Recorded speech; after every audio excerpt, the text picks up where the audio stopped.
powerful English habits that will change the way you speak, you read, you write, and you understand. If you want to know which are those powerful habits, watch this video, dear friends. So let's begin.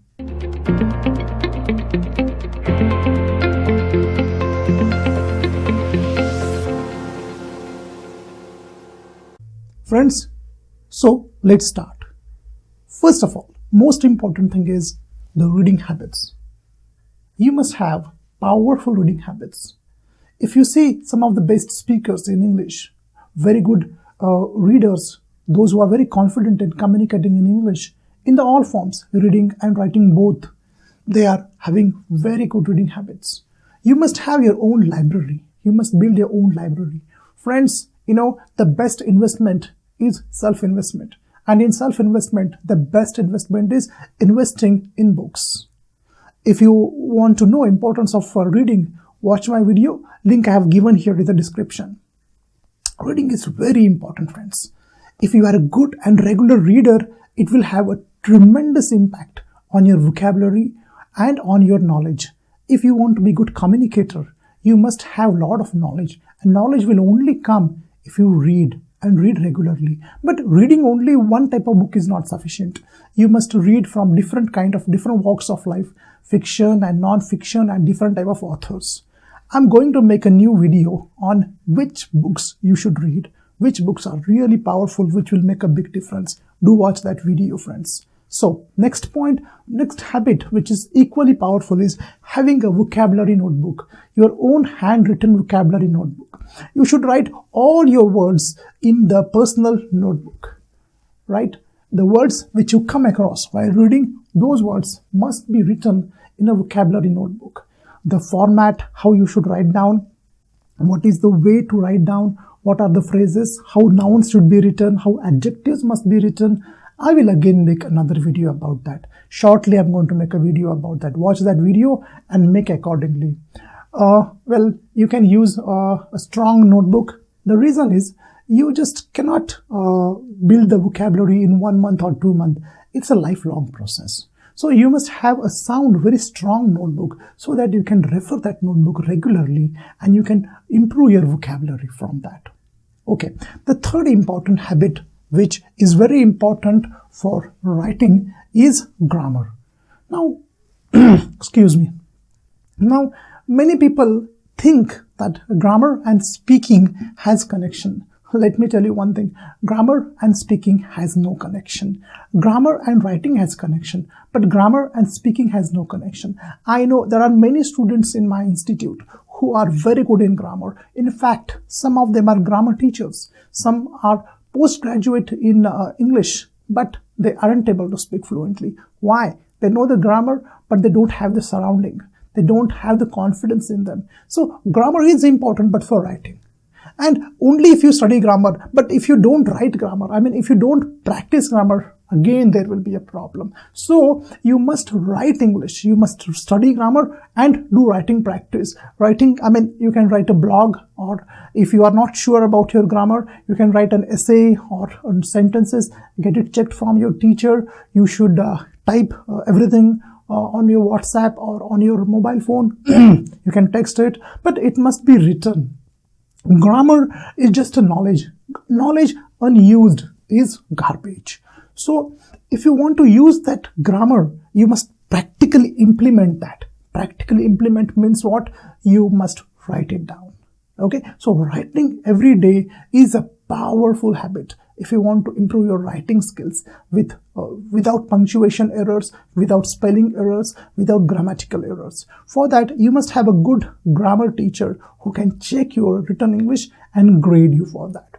Let's move ahead and go for the fourth important habit, that is audio listening. Just now I told you that grammar and speaking has no connections. Grammar and writing has connections, but speaking, no. But listening and speaking are interconnected. The person who cannot understand or who cannot hear, okay, a person who is deaf is dumb. He cannot speak actually. Science has proved that. So If you want to speak fluently, number one. If you want to understand fluent speakers, number two, then listening is the key. Listen, listen, listen, and listen. But what to listen? Listen that is easy to understand. Listen that accent which you are comfortable with. If you are comfortable with Indian accent, go with that. If you're comfortable with American accent or British accent, go with that. But be careful. Listen that which you understand, number one. Listen that which is interesting. Otherwise, if it is not interesting, you will lose your focus and your mind will wander somewhere else. And you are just passively listening and not actively listening. So what to listen? Well, I tell my students to listen to All India Radio News. They are very good. The pronunciation is good. Grammatically, they are perfect. And well, you get extra general knowledge also. You can listen to the audiobooks. Well, I invest a lot of money in audiobooks. Okay. I mean, audiobooks, I think, is the best invention after books, after printed books. I listen audiobooks. I listen from YouTube. I have my own apps. I listen a lot of audiobooks. Now the question is, sir, when to listen all these things? Well, very simple. When you're working out in gym, when you go for a morning walk or evening walk, or when you go for a jog. But be careful. Do not listen while driving. It's very dangerous. Okay. Listening to podcast. Well, there are many podcasts. Very good channels are there where podcasts are available. Link I have given in the description. Go through that link and you will understand where you can get podcasts. Let us move ahead and go for the number 5, which is very interesting. Everyone will love it. That is entertainment. Do entertainment in English. Everyone does entertainment. I mean, everyone loves entertainment. I also love entertainment. But what I do is I have made a small shift in my entertainment habits. I have made English learning through entertainment. Now, what I mean to say is, see, if learning becomes boring, if it becomes monotonous, if it becomes dull, then you will have no interest and you will not learn it. So, if learning is through entertainment, learning will be quick, learning will be fun, learning will be very easy. For that, TV serials are very good, but switch from Hindi or Marathi. Marathi is my local language. Hindi or local language to English language. Go with English language TV serials or news channels, or go with English movies. I know what you're going to say, sir, but I don't understand what they're saying. Go with subtitles. Now, one more thing I want to tell you. If you are not able to understand what I am speaking right now, then there is a problem with you. Remember, if you want to speak good English, then you have to understand at least what I am talking right now. Okay? So, if you are not able to understand what I am speaking right now, then there is a big problem. I know you will not understand what I am saying because you will not understand what I am saying right now. Okay. So understanding is very important. So for that, go with an easy audiobook. Go with a very nice movie, interesting movie with subtitles. Great.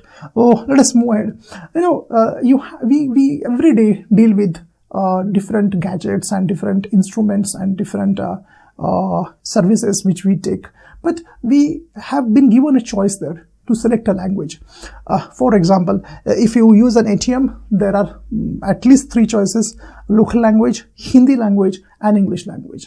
So which language do you select? Of course, local language or Hindi language. Change that and go with English language. Do English settings, do English transactions. Change your mobile setting from Hindi or Marathi to English.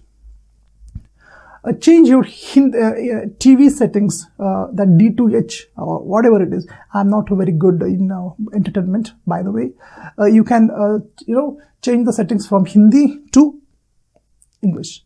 That's very crucial.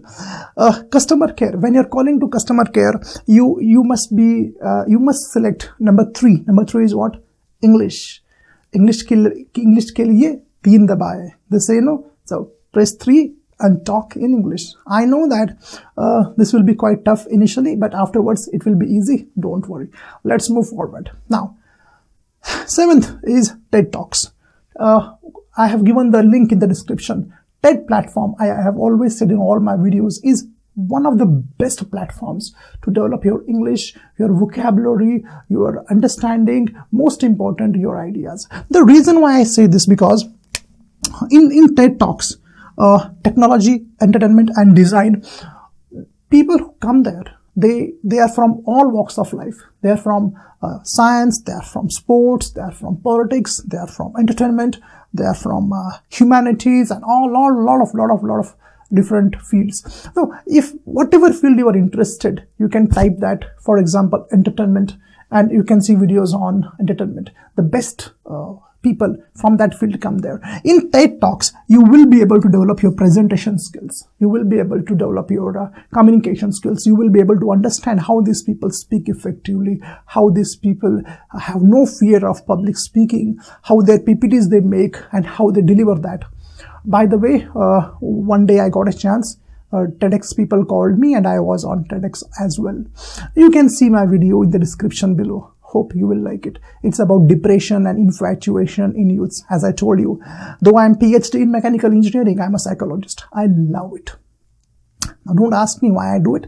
I will make a video separately for that, why I'm doing all these things which I'm doing, and I'm not an engineering professor.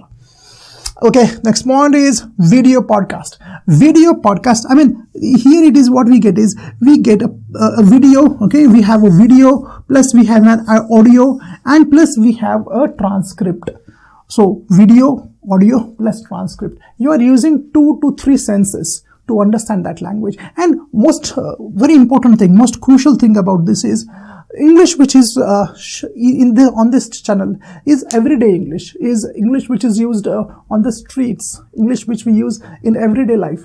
You know, the English which is not bookish, English which is realistic English, that kind of English is used here. And after watching the video with transcript, along with the transcript, there are certain exercises which you can solve and you can check what level of English you have. It's really nice. I mean, there are some jokes also, some fun also. So it's a great way to develop your English. It's a great habit to have. Let us move forward and find a English buddy. Now, what is meaning of find a English buddy? Friends, see, understand one thing, all these things which you are doing, which you are going to do, is of no use unless you speak with someone. Your English is never going to improve if you do not speak with anyone. You have to speak. English speaking with someone is like practical. All this is theory. All right? You have a lot of theory, all right? But only theory is not going to help you out. You have to use that theory into practical, and that's possible when you have a speaking buddy. And another important thing in speaking buddy is that person must be supportive, that person must be good in English, that person must be helpful to you. He should not have an attitude or an ego in him. Select that kind of person. You can have a online speaking partner also. Nowadays many apps are available, you can go through that, but be careful before speaking to unknown person.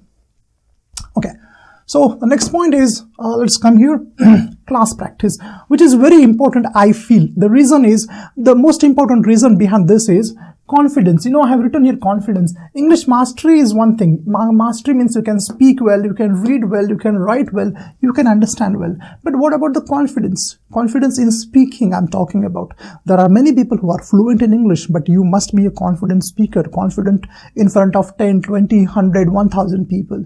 If you want to do that, you have to start first class practice. I call it as net practice. You know, net practice means cricketers practice in net, okay, when no one is watching you.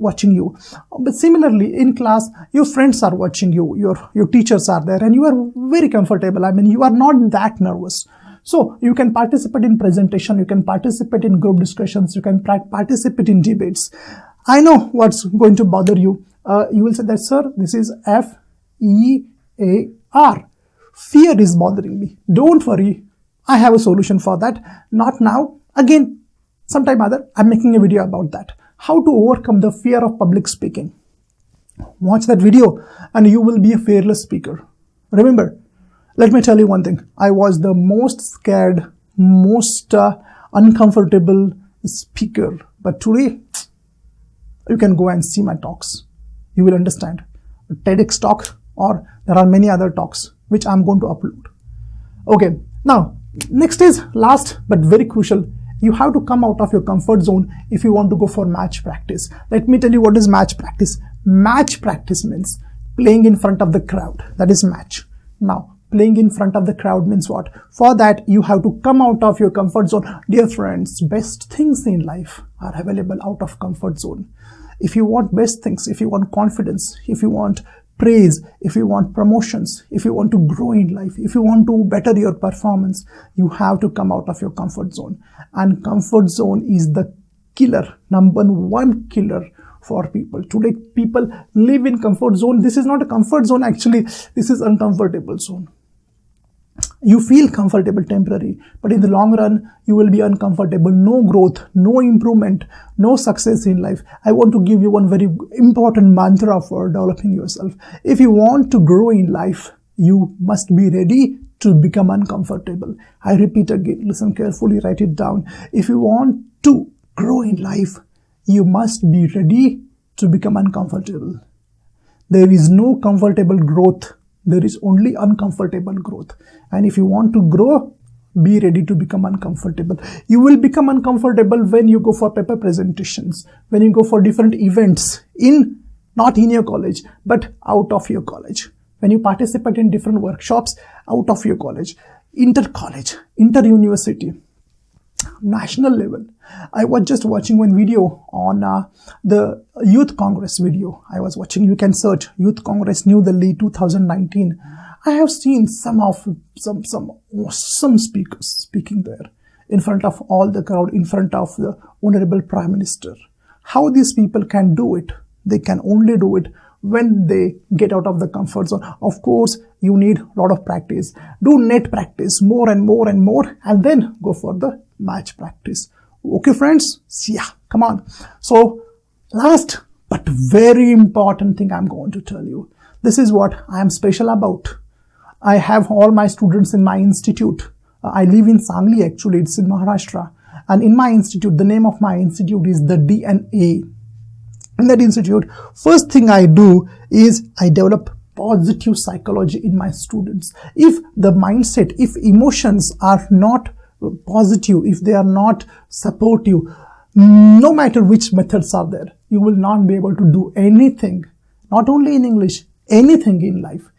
First, most important thing, focus. You must have laser-like focus on English.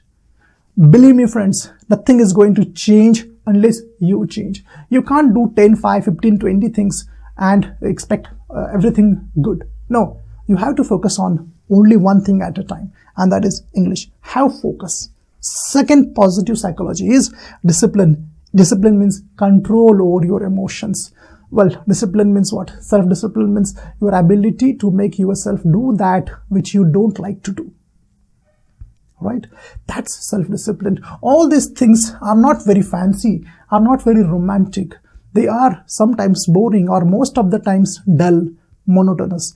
And still, you must be able to push yourself, do that. Why? For the better future, for your growth, and most important thing, for the betterment of your family, safety, security, and growth of your family. You are the representative of your family, and your success is your family's success. Be patient. You must have patience. Be realistic. After doing all these things, you may ask me, sir, in 2 months, can I be good in English? Come on, give me a break.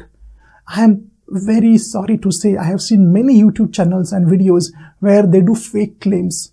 Speak fluently in 10 days, 21 days, or whatever it is, in 1 hour. One simple trick will change your fluency. Come on.